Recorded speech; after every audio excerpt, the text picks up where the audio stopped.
Tell Rao we're going to start without him. Yeah. I'm going to go ping him. What's that? He's right there. Yeah.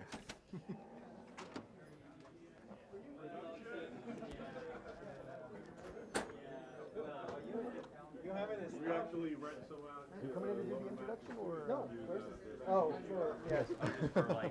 There you go. Unless you want to go to the lectern.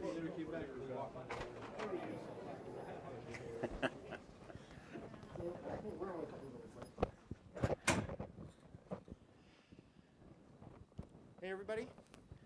At this point, I don't think I need to introduce myself. But I am going to introduce Mark Farley. Mark and I go way back at this point. Mark's had some very interesting projects going on at our Newport campus for Oregon State University at the Hatfield Marine Science Center. If any of you guys are going over to the coast and you drive straight west, you will reach Newport and then you will hit the ocean. So turn left when you hit the ocean. And then you will reach Hatfield Marine Science Center, where you will see some of the wonderful things that Mark is doing down there, including the Augmented Reality Sandbox, which Mark is going to tell you about now. Great. Thanks for coming, you guys. How many of you have one of these or want one? Now, that's an unfair question because everybody wants one.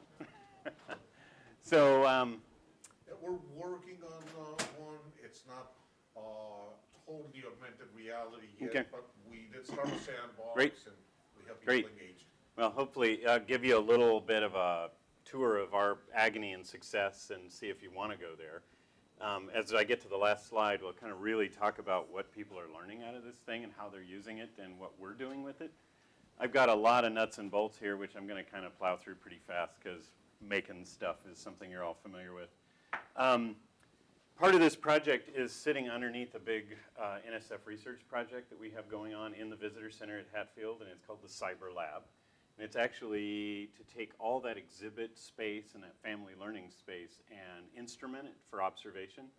So we have cameras and mics everywhere so that essentially social scientists and learning scientists can use that as a laboratory for doing observations and research projects. We started 5 years ago and had fixed cameras all over the place. We've gone to kind of mobile solutions now and like GoPros and kind of setting up stuff a little more dynamically. We have a lot of systems that process the video and a lot of analytics that help us out in the research kind of design process. This was our last research platform. So the sand table was kind of in the 6-year process, was our last tool that we put in. And we were really asking questions around how people interact with scientific visualizations. Sandtable was perfect because it was all a tangible interface, and that was really exciting. We've learned a lot about what people don't know about reading maps, what they don't know about reading sea surface temperature visualizations, what they don't know about science on a sphere. So we were hoping that this would lead us to some insight that would kind of bust through some of those barriers. So the Visitor Center at Hatfield, we get 150,000 people a year, a lot of families, a lot of science-oriented folks. So we have an audience that's sort of set up to succeed there. So when we look at them, we really take anything that is short-falling pretty seriously because they don't really represent the general public very well. They represent a focused public. We're having a font failure here. So our lab, the observation network, we have surveillance cameras. We've got microphones that capture audio on kind of key spots. And we have a face recognition system in there. So I can track a lot of folks kind of at a meta level and then at very specific levels. What that all represents is a whole lot of time and data for researchers. And that's pretty valuable for folks who really want to deep dive. I've got a whole nother talk on what worked and what didn't about that lab. So the video management system, we have 35 cameras around the center. 4 of them are pointed at the augmented reality sand table. So we've been watching this thing for about 3 years and really looking at what works about the exhibit, what works about the hardware and software, and then what it does as a learning object. It's a package that is offered by UC Davis, and it's essentially free software. They have a lot of plans, a lot of blueprints, and a lot of what they call educator support materials that are available on their website. they've done a really nice job of kind of handing you mostly a success. There's still a lot of technical aspects in there, but nice forum community too. A lot of users in the world that have this thing. Because we're a public institution, all of the prototypes that I was seeing from the UC Davis site did not have an open general public touching it. It was always a facilitated tool. And so that kind of posed us some challenges because it's unattended, we just let people touch it.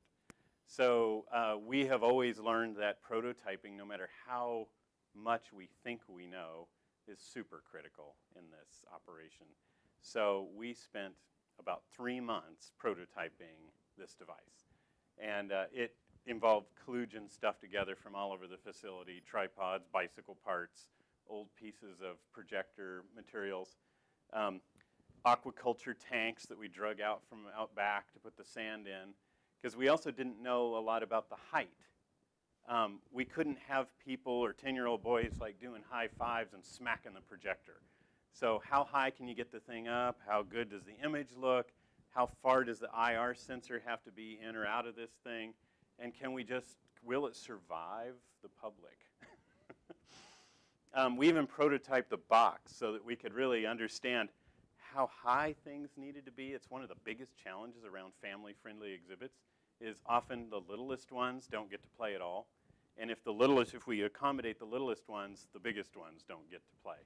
So we did not know how tall this box needed to be. So we built a cheapo fake box, lined it with foam, because little people also like chew on it and cut themselves and all kinds of kind of crazy stuff. The ceiling mount for the thing it was also unique because we have these tall ceilings. The thing had to be suspended down. Again, you can't like basketball hoop the thing and grab onto it and like, woohoo! So we needed to make sure it could, number one, survive that if it did happen, but also be stable enough that we weren't getting out of register all the time. And I'll talk about that here in a sec. One of the observations we made after we made this thing so robust, I mean, it really is this tank sitting above the sand table, is that a lot of older adults that have bad backs, they grab it and they kind of use it to steady themselves while they play with the sand table. It's almost like a accommodation device. And every time I see that, I'm just like, oh my God, I hope the bolt's up there are holding. But getting the projector in, the mount also we had to have access to the thing. And because there's always something wrong with the technology. There's always something wrong with the cable. Somebody has thrown something, spit something, or dumped something. So having an open model like that was really important. Giving people access to the buttons, that's always we have ongoing trouble with that presentation right there. Calibrating the thing. So with the UC Davis software package comes this series of YouTube videos made by a very German man. And he's super serious. And he goes on for about 35 minutes. Very technical, really well done. But calibrating it was really challenging. And we really had reservations when we were calibrating in the back room. And this would take 6 hours to get something good. And we're thinking, oh boy, once the public touches this thing and they knock the table or bang the projector, are we gonna survive? Prototyping, so prototype the thing, stick it out there before we spend a lot of money on it. Calibrating it was a series of measurements that you feed the software. How high is your projector? How far away is your Kinect? Triangulating the two beams, basically. They give you the video shows you how to make this circle with X's in it and recommends you put it on a coat hanger. So the special calibration tools, hanging from a hook in the back room. I get a lot of faculty coming in, what is that? That looks very specific. It is. So the system, just like your Wii and your Kinect, sends out a whole series of reference points, and you tell it yes, yes, yes, and you get it calibrated. Just to kind of skip to the end of the calibration story, after we did this, and it took us days of fussing with it. We got it down to we could do it in about 10 minutes. Just being familiar with the system and the software and having the right tool and understanding what it's supposed to be even doing. And it's got fun error messages. So you get this feedback in the middle of a 2-hour process, and you're just like, "Gah!" One of the things about the system that it accommodates is the depth of the sand is not specified. You can have a very deep sandbox. You can have a lot of sand. And that's something that we really want. When you see an accommodation for that in the software, you wonder what problem it was there to solve. We did figure out what problem it is there to solve, and that is the sand just disappears over about a week. And so your elevation is slowly changing in almost real life ways. We got the thing built. They recommended a certain brand of sand, which I didn't want to buy because it was like $8 a box and we needed like 30 boxes of them. And I was like, this is ridiculous. And nothing called Sandtastic is worth $8. So I got to, again, prototype my belief that I knew better. Regular sand, come to find out, doesn't reflect enough. It's not got the right stuff in it to bounce the light back. So you put in regular playground sand or beach sand, and it just kills the vibrancy of the output. It also has a lot of biologicals in it that grow once you add children to the mix. So it starts to stink really bad. So lesson learned on that front.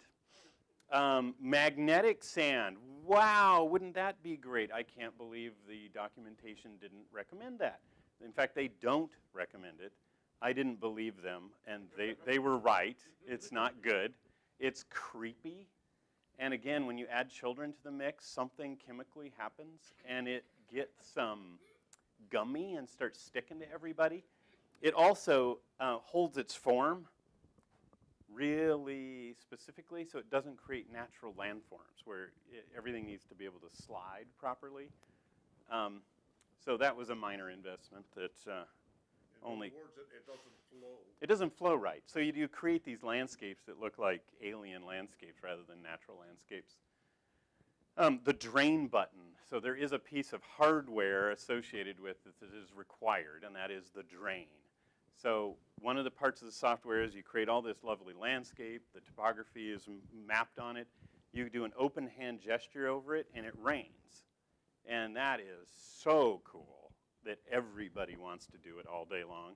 So your entire landscape just becomes an ocean with underwater topography. And so everybody just kind of stands there and looks at the water, and they're like, now what? Well, you have to hit the drain button, which it's a software trigger to drain the water out of the landscape. We put in 20 of these till we found the right button that can stand a 10-year-old boy's attention 24/7. In fact, when we found the right button, I bought like 10 more because I figured we'd get 6 months out of them. And indeed, we change this out often because while the instructions say press and hold, really, just punching it as hard as you can over and over and over again probably will get better results. And I can barely go out and watch this thing. It's like, stop it, stop it, stop it, stop it. Signage support, this is something actually we spent a lot of time at Hatfield doing. Because aside from all of kind of just the lab aspect of this, there is just this constant process of perfecting science communication. And you never get there. It's a journey. It's a journey. It's never about the destination. So one of the outcomes for this, and some of these are based on some of the material that the UC Davis folks give you, but they weren't adequate, so we kept them going. How it works, the technology. Number one question I get when I stand out there and they identify me as a staff member is, can I make one of these in my living room? It's like, sure. I mean, with enough energy, sure. Anybody can make it in their living room, and it would be super cool. So it talks about what the technology, how it works, where it's from, and then how to download it, basically. How do you make it rain? That is not an explicit part of the tangible experience. I mean, you walk up, you got a sandbox, no instructions, you do stuff, and immediately happens. The open-handed gesture that has to be slightly out of the highest elevation range is tough for people to get, and kids want to just, you know, they're not really paying attention. At some point, if you interrupt the beam below the highest point of elevation, it maps your hand, which is really cool, and everybody kind of trips out on that for a while. And they can't figure out how to make it rain, and finally an adult will stick their hand up because they aren't, and oh, hey, it happened. So all the instructions in the world on that don't actually seem to make any difference. Nobody reads it. Make it drain, oh baby, yeah, a lot of pushing of that button. And then one of the big outcomes that we're really having this thing there to answer is, do you understand cartography? Do you understand map? Do you understand what's happening here? Like, everybody's playing and have a great time. What's the learning outcome? This is sign number 7 in that iterative process of trying to find the right spot that engages people. The sand table is so engaging that really the signage is just useless. Something that the software supports that we have up, and I have mixed feelings about it, is a wall mount monitor that basically shows what you're seeing in flat plane. Really cool conceptual connect for educational outcomes. So if you have trouble reading a map and you look at this landscape you created and you understand it, and then you look up at the monitor, you go, oh, I did the thing I don't tend to understand. This, when I work with school groups, big connection, but I'm not sure how deep it is. You know, they recognize they created a map. Anyway, this is some of the footage from our system. Not. We've got some adults watching. They're vaguely helping. The child is mostly being a front runner on it. I want you to notice these 2 humps, and I'll talk about that in a second.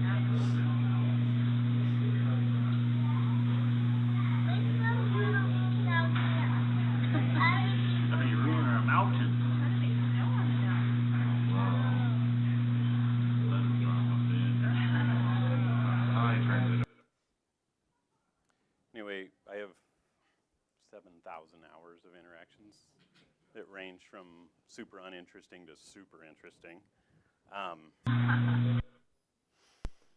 So a couple nuts and bolts, little things we learned along the way. They walk in the museum. They come from a water area to this sand table area. And, oh boy, just all bad. Wet hands. And we worked with this quite a while till we found a win. Providing them with paper towels, giving them directions, and like I said, we worked on like multiple iterations of this sign, which seems silly, but getting them to dry their hands, super critical. Again, we just get this bacteria bloom in the tank, and it's bad. So one thing we noticed initially, we made the box. We thought we did a nice job of accommodating height for a range of experience. And then after a month or 2, we noticed we had a lot of sand on the floor, like a lot. And as we watched a lot of the videos, the little guys that only come to about right, like their head comes to about right here, they reach up and they just start shoveling sand out. And we worked with a couple different solutions to that, just kind of posting a volunteer, modeling correct behavior and all that good stuff. None of that worked. I had a theory that if they could reach, they would behave better. And so we put this platform in behind it. And thankfully, we had a wall behind there, because putting a platform in an open public space is just a trip hazard. So we had kind of an accidental win just because of the way the thing was placed. Once we got the little guys up, the behavior did change. They stopped flinging sand. So that was a cool outcome that was an easy solve by putting just a little 6-inch deck in there. When we went from the prototype to the final, our woodworker noticed that we might benefit from an inner tip, because sand gets piled up on the outside too. Because little guys that aren't engaged, they just start like doing strange things along the edge with the sand. So having it tip in just kept, anything we can do to keep the sand in. It's like I said, it's like $8 a box, and you need, 16 boxes to fill this thing. So losing a box a week starts to add up after a year. Oh yeah, and the sand, the places it will go. I felt like I was part of a Dr. Seuss story here. If you can conceive of a place for sand to go, it's possible. We have sand, because of this, we have sand everywhere in the facility. And it's a certain color sand, so we know it's coming from there. It's in computers, it's in mice, it's in our touch table. Little bits of it were carried and carefully stacked up on other exhibits. It's in some of our model boats. It's everywhere. And, that's life in a museum, so we just deal with it. It's not a deal breaker. It's just one more thing for the staff to do. So where we win, there's these minor loses. So what are they doing? And this is we're down to the last 2 slides here. What they're doing is really odd. And I've watched thousands and thousands of people use this thing, and I'm always interested in the first 5 minutes of the interaction, because they have no instructions.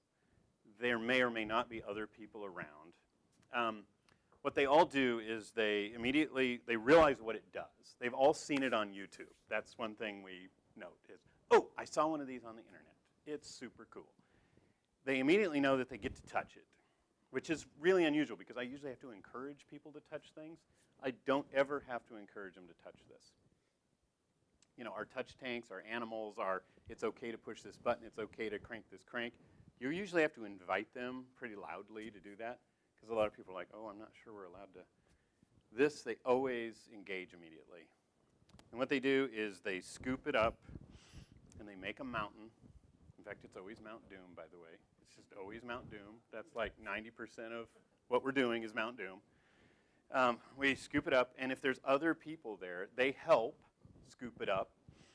And if there's other children, and there's even cross groups, like family groups don't tend to mingle, they mingle to make the mountain. They make it, and they all go, wow, that's cool. And then they scoop out a crater at the top, and they make it rain, and they fill the crater up, and then they drain it down. And that's what they do, over and over and over and over again. And then what they do next, because that's interesting too, is, okay, now that we've learned how this thing works and we tested its limits, now what can we do that's creative? They make 2 mountains. And they do it again, but with 2 mountains. And then the game starts to develop where can my drainage beat your drainage? And then what does it pool into? And can I make a butt out of that? Can I make some sort of inappropriate shape for it to drain into? Now, usually parents are correcting that behavior, and they're trying to bring it back to the educational outcome. And it's like, well, let's try to make islands. Let's try to, and so they start. But if they try to make islands, everybody spends 10 minutes raining. Everybody around the table, it's raining, it's raining, it's raining, it's raining, it's raining. Oh, it's getting closer, it's raining, it's raining, it's raining, it's getting closer. One of the younger ones wants to mess it up. So they make, that much virtual water. And then they start making a mountain and bringing it up out of the water. And that's it. That's what we do. That's about 15 to 17 minutes, which is really high engagement time for an exhibit. So I don't understand that at all. We've got other researchers who don't understand it either, and are putting some time and energy into some data collection and some interviews and all that. What is really amazing about this is that you usually have to encourage, enhance, support collaboration between stranger groups. This absolutely invites it without any barriers. That is magical. Like, I can't buy that. I cannot buy joint collaboration. And so this thing just does it. Now, everybody who struggles with the exhibit wants to come in at the kind of map, you know, trying to understand complex visualizations, because that's the big nut we're all trying to crack. How do we get the general public to read a heat map? How do we get them to read, you know, bathymetry? How do we get them to look at the scale? So that's sort of our science communication researchers. The ones who look at learning research and kind of family outcomes and learning roles in a family, they are just blown away almost to tears that this thing enhances and invites collaboration. So some interesting questions are being centered on that. The tangible aspect of it, the fact that you are not being, there's no mediation between you and the action. So there's no device, there's no remote. I don't have to abstract anything to get what I want. I can just touch it and do it. Also, everybody takes to it intuitively. They love it. It really brings a lot of sort of joy and inspiration. They bring other people back to it. So we see the kids who run, come on and look at this. And they drag their family back. And that's kind of a specific role that encourages learning inside the family unit. They bring it back, and boy, they are in it immediately. Everybody's in it immediately. And that tangible aspect really does seem to be something magical about this. It got us all thinking, okay, is there anything else like this? Like, is there anything else like this where you have that computer-generated visualization that marries something that you touch and manipulate on your own without any sort of technological interface? And we're all a little stumped. So this is breaking some really interesting ground. So what I think is kind of fun about this product is this was a byproduct of a watershed education process. The technology was not their goal. They developed it as like a collateral piece of technology to support an educational objective. This was an accident. And it's lovely. It's a lovely accident, and I love that story. Because we all make things kind of just to make our job work better that sometimes are often the better product. Okay, yeah, I think I just said this. But so, yeah, non-expert users, they don't understand the visual language of topography, but they understand map and geology. They understand that water runs downhill. They understand a natural system, but they can't name, you know, so we've done some survey work on it. What's those lines? They're like, I don't know. Is that the computer telling me it's higher or lower? Yes. What's it called? I don't know. Do you recognize this in your other, you know, in real life? I think it's on some maps I have around backpacking. So did you understand that those lines, when they're closer together or further apart, represent elevation? They were like, oh, is that what that was? They collaborate without a plan. Okay, so psychic communication around an exhibit is really remarkable. People usually talk and they're like, hey, you, it does this, do this with me. There's none of that. They all just intuitively understand that this play that we're participating in is something that we all just understand. And that just blows me away. I think that's all of it. So questions? I know you guys got questions about this. So, is there any other thought in terms of the next version of this, forest fires or erosion or something? Yeah. Oh, any In fact, thought about that is the next version? That is, so the forums that deal with this piece of software get sort of change requests in, and the list is something we all love. So volcanoes, there is a volcano module that comes with this. So you can have it erupt. Now, basically, it takes water, the water module and the water representation, turns it into lava and slows it down. So it doesn't crust up, it doesn't make new landforms, so it just flows. It's cool. The software allows you to change all the color representations. So we can do the bathymetric representation, but the range isn't deep enough. So when you change the colors, you know, so white and dark blue, the scale gets a lot narrower when you start messing with the colors. So we've been able to kind of fake some bathymetry, but it's not satisfactory. It will represent a tsunami wave, which has been phenomenal in some of our education around tsunami awareness. So if you have a water plane, the software recognizes landscape changes. So if you basically take a board or a flat piece of paper and you introduce it straight in under the water, and then you tip it up, the water knows that it's got to evacuate that space immediately.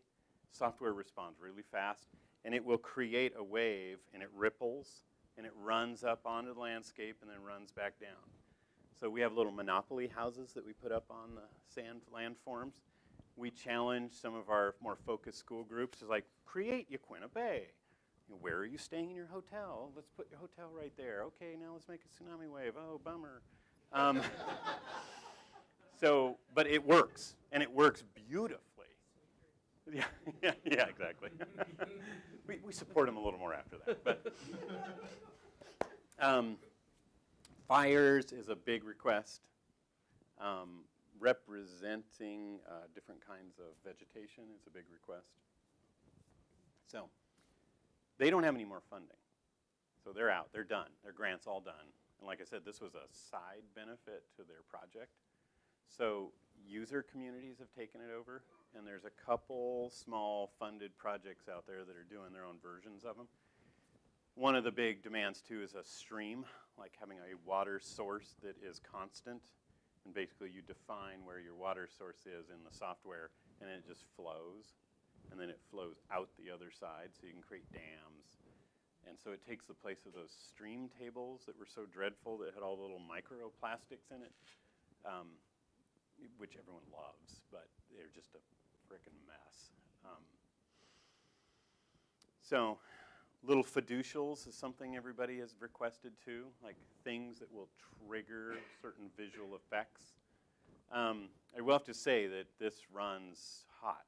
Like the processor that it takes to run this thing is the highest end computer you can ask for. Pretty high-end graphics card. So the investment in the kind of computer resources at about $4,000, and that's running. That fan is running just zzz all the time up there. So I suspect we'll see a failure on that here pretty soon. But Unix, so it's all Unix-based stuff. That was thoughtful. Software updates come out like every couple months. Again, sort of supported by a user community. A lot of it is open source, so you can modify it yourself if you dig in. And the documentation is phenomenal. So as far as invest, it is an investment. And it's an investment in logistics. A lot of logistics on this. But it is so good. Materials other than sand? You can use anything you want, but nobody uses it because it doesn't play well, you know. You can wet it, you can introduce your own water, and it works. The water, it creates a flat plane, because at some point we were curious, and we're like, wonder what water looks like. And the wet sand actually holds, and you can make a lot of nice landforms out of it, but that's a highly facilitated space, because then you've got a bunch of like,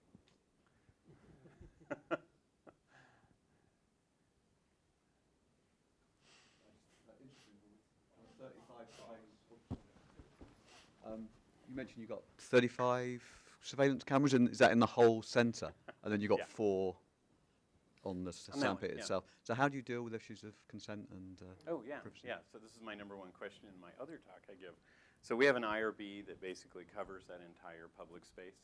There is no expectation of privacy in a public space. We don't monitor bathrooms. We don't monitor The research team is the only one allowed to really interact with that research footage, unless I'm giving a presentation. But it was a really ambitious IRB to go get. I have to say, like, our IRB office here on campus gets kind of a bad rap for being slow. They were incredibly innovative about it and, like, super good partners. And the number one thing I get asked for all over the world when I talk about our lab is, can I have a copy of your IRB? Because they think there's something magical about the protocol we wrote. It's really nuts and bolts stuff. It just was an office of somewhat younger professionals willing to think about privacy differently. And I really appreciated that, because if we had an older, more traditional set in there, this project never would have happened. In fact, when we work with partner agencies and they want to put some of our cameras in theirs, the biggest hurdle to building partnerships with this is they just can't culturally or institutionally take the step to putting cameras in to do research. Now, it's like camera research has been done since the 70s. So this is not new, but something about that just bothers people.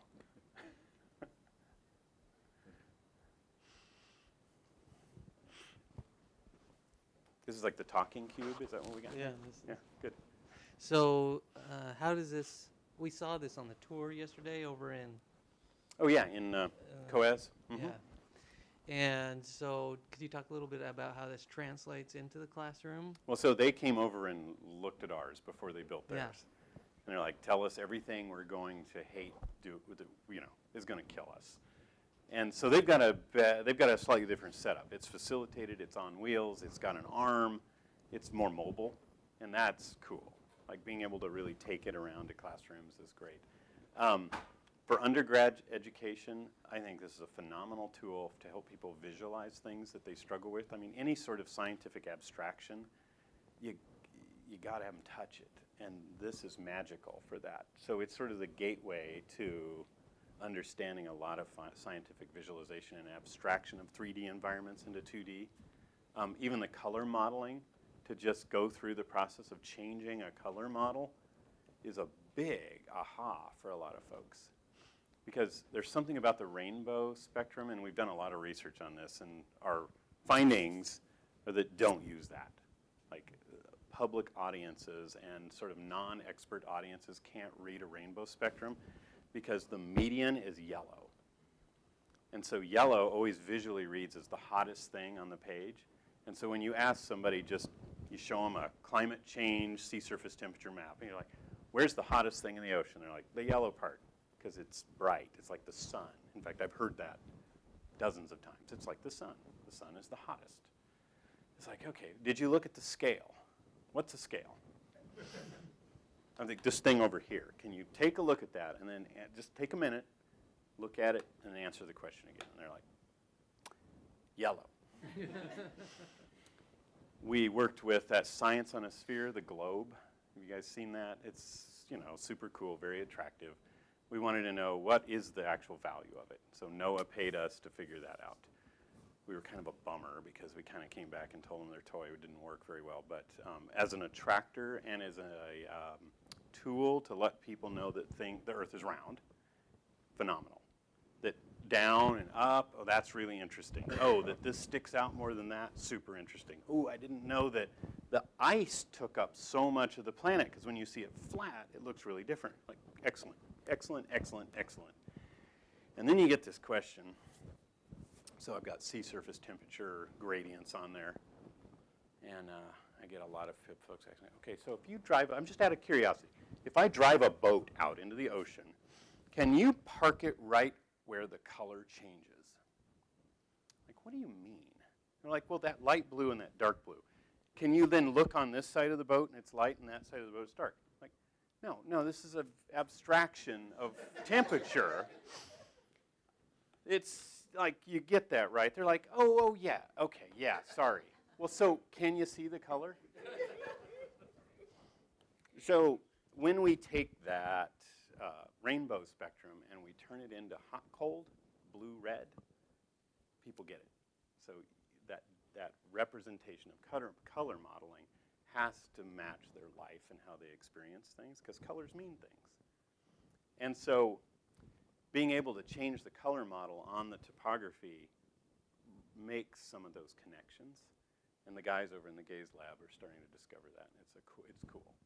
And it's one of those just playing with it until you get to play with it with an audience that's live and kind of impromptu. You don't know.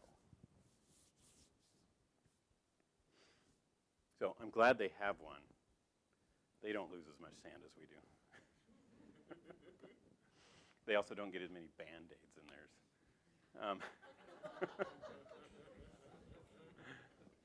We all have developed somewhat of a grotesque sense of humor, but at the end of the day, we have a Band-Aid jar, and we have these little fish nets, and we, fish Band-Aids out of tanks and plop them in the Band-Aid jar, and it's a bit of a competition at the end. It's like, how many Band-Aids you get today? Sucker sticks, that's another good one. So, any more questions? Now how many people want one?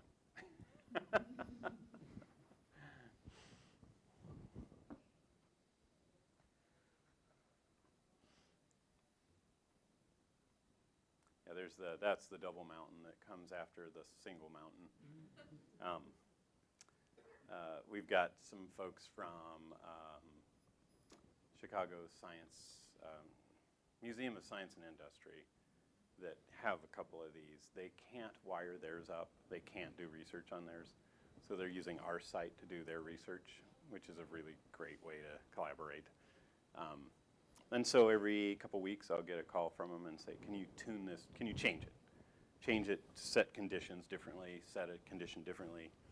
And so they've got a remote feed to the camera system, and they record stuff that's interesting to them and pull it off. So they're being able to kind of move their ball forward faster because we've got the ability to prototype with the public, and that our public, because they're essentially doing entrance by donation, they're also informed that they are a research participant when they come in. So some of these exhibits may look funny. They're not broken, but there may be a piece of paper up here that's covering something that's part of the prototyping process. We make that kind of clear to our visitors. They enjoy being research subjects, and they feel like they have a voice in the process, and so I get a lot of feedback from people, especially when I ask. It's like, what did you enjoy about that? What was hard about it? What was interesting about it? Was it the right height? Did you like the way it smelled? I mean, I'll often put a whiteboard up next to it with a question on it. I get a full whiteboard of answers, and not all of them are inappropriate. So, yeah, it's interesting. And so it's our visitors, because they don't pay $20 a head, are willing to put up with that process. And so it's kind of exciting for us.